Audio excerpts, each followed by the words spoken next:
Eh bien, bonjour à tous tout le monde, ici Leiko de la team FRA sur le jeu Bloodline Champion Micro.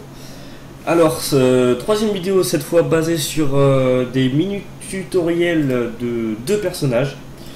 Donc, on va commencer par Ingénieur, donc qui est un personnage distance.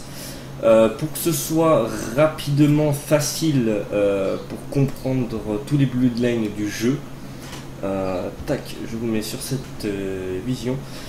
Donc comme vous pouvez le voir, il y a 4 catégories de personnages. Donc les corps à corps, qui sont des personnages tout simplement très agressifs avec beaucoup d'arras ou ce genre de choses. Les distances, qui sont les personnages, rien qu'au nom de la catégorie, on comprend que ce sont des personnages qui vont taper de loin, beaucoup plus loin que tous les autres personnages.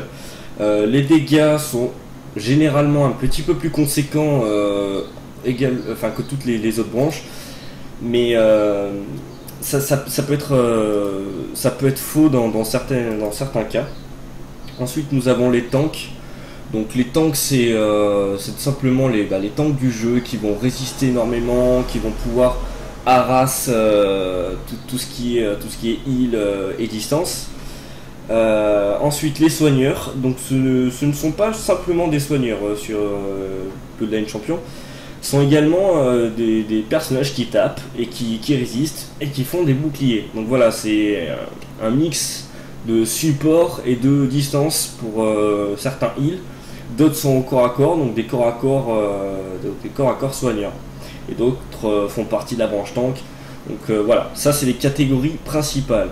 Donc ensuite, comme j'essaie de l'expliquer, mais je me bafouille un peu, dans chaque catégorie vous avez toujours des personnages qui sont soit plus résistants, soit qui ont beaucoup plus de code contrôle, soit qui résistent plus, soit qui font plus de dégâts.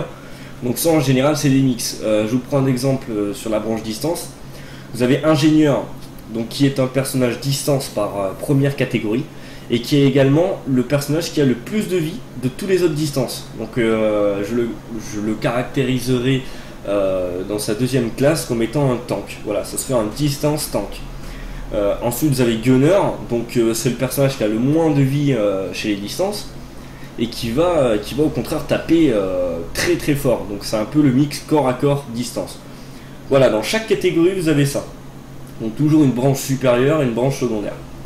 Allez, sans plus attendre, on va commencer donc la VOD que j'ai préparée avec mon ami. Tac tac tac.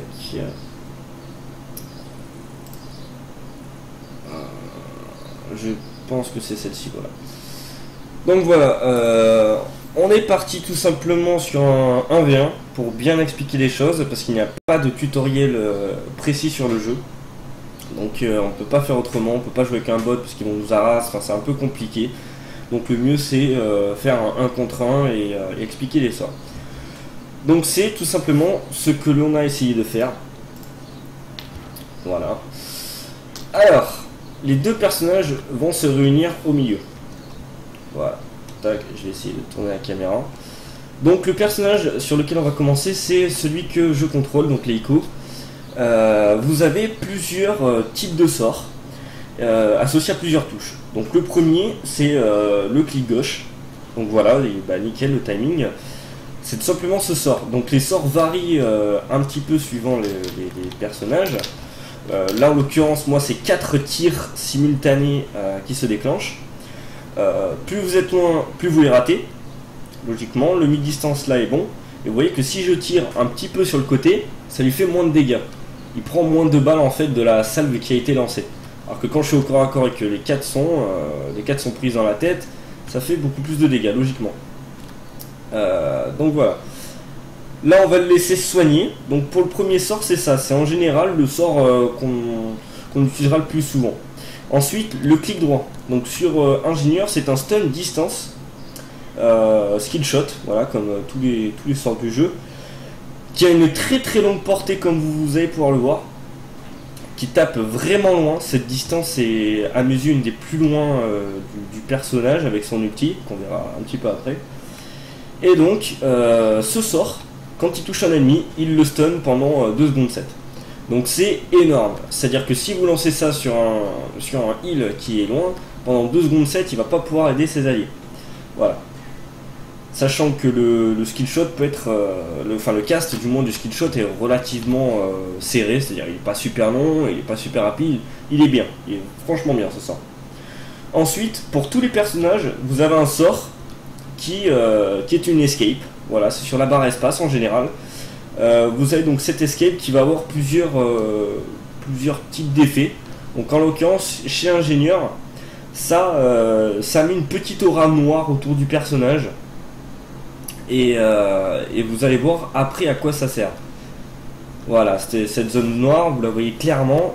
Le personnage a une petite zone noire autour. En fait, il est baigné d'huile. Parce que c'est un personnage qui a des réacteurs. Donc voilà, il est baigné d'huile et ça va servir après. Ensuite, le sort A. Voilà, c'est un lance-flamme, donc qui a un coup de 4 dégâts. Donc ils font 66 si je me souviens bien. Voilà, 66, 133, 66, tout simplement parce qu'il y en a eu 2 qui ont été cumulés en termes de dégâts. Donc voilà, ce sort, justement, quand il est cumulé à l'escape et à l'huile, vous allez voir qu'il brûle l'ennemi. Vous voyez, il brûle et donc ça inflige des dégâts supplémentaires. Ça sert à ça en général, ce petit combo qui est plutôt sympathique. Ensuite, le sort E qui est une orange égale au stun. Alors ce sort va permettre tout simplement d'enlever les boucliers, d'enlever tout ce qui est positif chez un ennemi, pardon. Il va enlever tout ce qui est positif, c'est son invisibilité, ça va enlever, etc. Et ça va lui causer des dégâts. Donc là on a vu les dégâts, donc 221, ce qui est vachement correct, avec un délai de 3 secondes. Là, Warch était devenu invisible, et grâce au sort tiré, vous voyez que ça vient enlever tout simplement son invisibilité. Voilà, donc ce sort très pratique contre les boucliers qui sont émis sur les personnages. Ensuite, le sort Heure, c'est en général un buff de personnage. Donc vous voyez le temps qu'il met à tirer mon personnage, et vous allez voir qu'avec le buff, il tire beaucoup plus rapidement pendant 2 secondes. Vous voyez, il envoie les salves très rapidement comparé à là. Quand il grossit, enfin quand il redevient normal, vous allez voir qu'il envoie des salves beaucoup plus lentement. Voilà. Donc ça sert à augmenter les dégâts et la vitesse de déplacement, ce petit buff. Et également, quand il est fait au corps à corps, il repousse les ennemis et leur inflige un peu de dégâts. Donc c'est un sort vachement pratique. Et puis voilà. Un sort pratique, c'est en général utilisé pour comboter. Ensuite, ça c'est en EX, donc c'est à la place du lance-flamme, on peut utiliser donc une amélioration de sort qui coûte de l'énergie. Et en l'occurrence, à la place du lance-flamme, donc ça va faire un rayon qui va attirer les ennemis tout en leur infligeant des dégâts et ralentissant leur vitesse de déplacement ainsi que leur vitesse d'attaque. Donc c'est vachement pété. Voilà, c'est tout simplement complètement fumé. Donc il y a une version EX de ce sort que j'ai oublié de montrer dans le cast. Donc on le verra après. Et puis le sort ultime de chaque personnage, donc qui coûte 100 d'énergie, donc toute la barre d'énergie possible sur un personnage. Et sur Ingénieur, c'est celui-ci, une rafale de 16 balles qui inflige 300 de dégâts. Donc il est complètement fumé si le personnage n'est pas stun. C'est un DPS monstrueux, vraiment monstrueux. Donc chaque balle c'est un skill shot, ça fait que si on bouge un peu partout, toutes les balles partent à chaque fois sur le timing. Voilà. Hop, hop, hop, hop, hop. Donc voilà, vous avez tout sur Ingénieur. Donc la version EX, je vous l'expliquerai plus tard. Enfin, si je peux l'expliquer vaguement. Donc en fait, c'est au lieu de rétrécir, il grossit le personnage. Il a une augmentation de dégâts, une augmentation de bouclier. Voilà, il prend moins dans la tronche. Voilà. C'est aussi simple que ça, il devient plus gros aussi. Ensuite, Rani d'Assassin. Donc son sort de base, c'est le coup qu'il est en train d'effectuer là dans le vent. Donc c'est un coup qui inflige 2 dégâts simultanés, donc 119 et 119, qui fait plutôt mal. Ensuite quand il est fait dans le dos, il fait plus de dégâts. Voilà, 143 143 au lieu de 119 119. Donc c'est un personnage, d'où son nom assassin, va souvent taper dans le dos, va faire monstrueusement de dégâts et qui fait partie de la branche corps à corps. Ensuite son clic droit, donc lui ça va être des fléchettes empoisonnées, des petites fléchettes qu'il lance là. Donc ces petites fléchettes en fait vont permettre d'infliger des dégâts aux ennemis et aussi de se soigner. Donc que si tous les dégâts en fait qu'il inflige aux ennemis, la moitié est convertie en soins pour le perso. Ensuite l'espace, donc lui vous avez pu constater que c'est un double jump. ce saut. C'est-à-dire qu'il va sauter une fois et une seconde fois. Donc c'est automatique, on ne peut pas activer la première fois et faire la deuxième fois quand on veut. Les deux se font directement. Ensuite, voilà, si il touche au milieu de son saut, donc de son premier saut, il va tout simplement faire des dégâts. Ensuite, son sort A, on va lui permettre de devenir invisible. Et il va avoir un petit bonus, c'est-à-dire que s'il le cumule avec son combo, son coup de base, il va pouvoir stun l'ennemi et puis infliger un dégât de plus. Voilà, au lieu de faire 2 dégâts, ça va en faire 3. Ensuite, son sort E, une vague explosive comme il l'a faite. Voilà, cette petite vague explosive qui met un petit buff, enfin un debuff plutôt sur les ennemis qui va réduire leur vitesse de déplacement. Voilà, comme on peut le voir, la petite aura noire autour du personnage. Et va également faire des dégâts, donc des dégâts de zone, c'est toujours apprécié. Et peut avoir un petit combo avec les fléchettes. Donc vous allez voir, là ça faisait 87 de dégâts en explosion. Voilà, 87 de dégâts en explosion. Et vous allez voir que cumulé aux fléchettes, donc qui était le clic droit de Ranid, va pouvoir augmenter énormément ses dégâts d'explosion. Donc là, j'ai demandé plusieurs fois de faire la vague parce qu'il allait un peu vite pour montrer les sorts. Donc logiquement, il va le refaire. Voilà, avec les fléchettes. Vous voyez, 335 de dégâts. Donc c'est assez balèze. C'est assez balèze. Et puis ça augmente aussi la durée de vitesse de déplacement de 1 seconde. Donc au lieu de 2, ça passe à 3. Voilà, donc c'est un petit combo sympa avec Ranid. Alors, maintenant, il va montrer le R, j'ai l'impression. Que fait-il? Donc il était un petit peu distrait sur le cast quand je lui disais fais ton sort. Il était un peu long. Donc voilà, il vient de nous montrer le R. Donc c'est un rush qui va aveugler les ennemis. Donc nous on ne pourra pas le voir directement via le podcast qui est un mode spectateur. Mais si vous voulez, vous avez la vue tout en blanc. Voilà, et c'est très énervant parce qu'on ne voit pas du tout là où on va. Ensuite, le sort EX1 de Ranid. Donc au lieu de faire ces 4 fléchettes, il va en faire une grosse qui est l'équivalent des 4. Il n'a rien de plus, simplement que les 4 sont plus difficiles à mettre qu'une seule. Donc si vous réussissez la vague, voilà, avec le poison et compagnie, si vous réussissez la vague, c'est d'un coup, c'est fait. Alors que les 4 prennent du temps, et puis en général, on va pas toucher avec les 4 flèches. Voilà. Donc là, comme vous pouvez le voir, les fléchettes empoisonnées, on avait oublié de le montrer au début, ça soigne l'ennemi. Donc je l'ai expliqué, mais il fallait le montrer. C'est que ça soigne l'ennemi. Et la grosse salve, c'est exactement le même heal. Voilà. La seule différence, c'est vraiment que c'est en une et au lieu de 4. C'est tout ce qu'on voulait montrer. Et tout ce qu'il y a à savoir, de toute façon. Voilà. Donc le R a été montré, le premier EX. Il va certainement montrer le second EX. Voilà. Donc au lieu du R, de son petit dash qui aveugle, là, ça va être un plus long rush. Et ce rush va augmenter un petit peu ses dégâts comparé à la version précédente. Voilà, là il nous montre le petit, donc c'est vraiment quelque chose de limite. Et le second, donc avec un EX, va aller beaucoup plus loin, vous voyez, et va va traverser les ennemis. Chose qu'il ne fait pas en version normale. Donc si vous avez plusieurs ennemis, vous leur infligez à tous un aveuglement, c'est mortel. Donc voilà, on a fait le tour pour les sorts de Ranid assassin.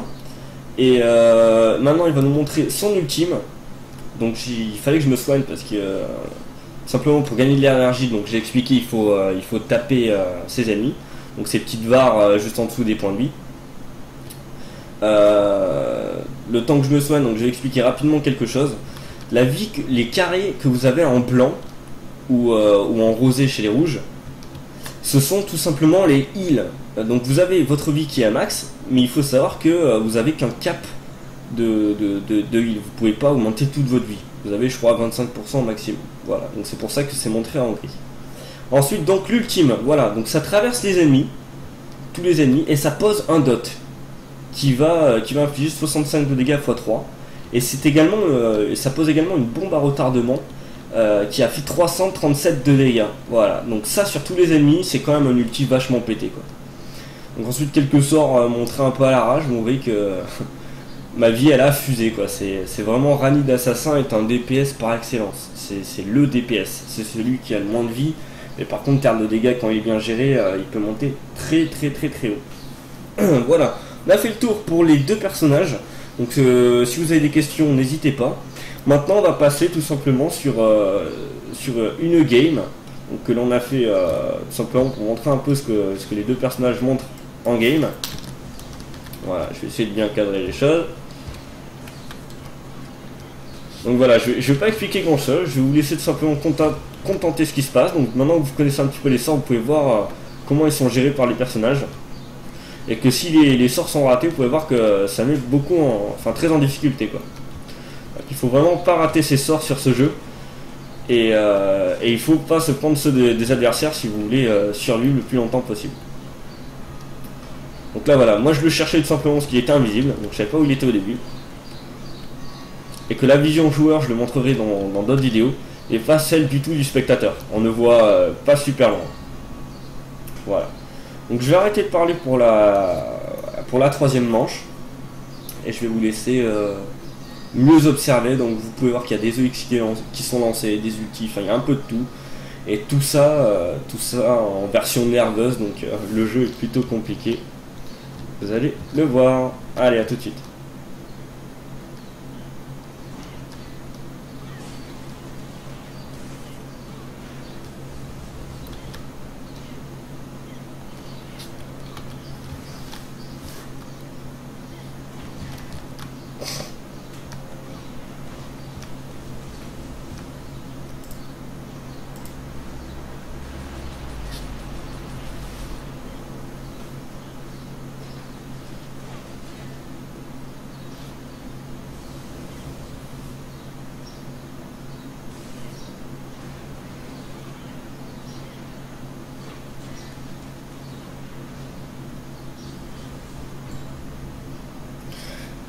Voilà, donc j'ai remporté notre petit duel explicatif. Donc la vidéo va se terminer. Si vous avez des critiques à me suggérer sur le jeu, je suis tout oui, sachant que je démarre tout simplement les streamings. Donc c'est un jeu compliqué, je ne connais pas parfaitement. Et donc j'accepte volontiers les critiques et tout autre descriptif. Voilà, sur ce je vous dis à bientôt. J'espère que ça vous a plu, et puis si ça vous a plu, n'hésitez pas à vous abonner à ma chaîne, et il y aura de toute façon plusieurs vidéos encore consacrées à Bloodlane. Voilà, merci à tous et à bientôt.